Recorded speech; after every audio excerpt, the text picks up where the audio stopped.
langit ng mahal kong bayan. Nakatanim sa puso ang yaman ng kasaysayan. Mula kay Lapu-Lapu hanggang sa EDSA, dugot pawis sa kalayaan ay nagbuo. Sa bawat sulok ng bayang ito'y natatagpuan katapangan ng mga bayaning nag-aalab sa pag-asa.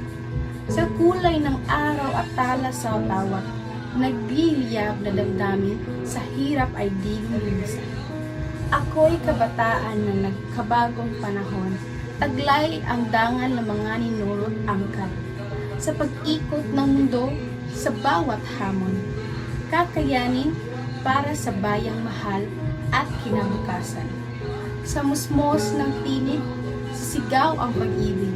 Sa kulturang natatangi, sa dugong kayo manggiging. Kasaysayan, pagkakakilanlan, aking isusulong. Para sa bayan, kami ang pag-asa, ang bagong bukas na darating. Sa paghilom ng sugat ng kahapon, babangon kami, tangan ang pangarap. Ang bukas ng Pilipinas sa aming kamay. Pag-asa, kapayapaan, katarungan, lahat ay abot tayo.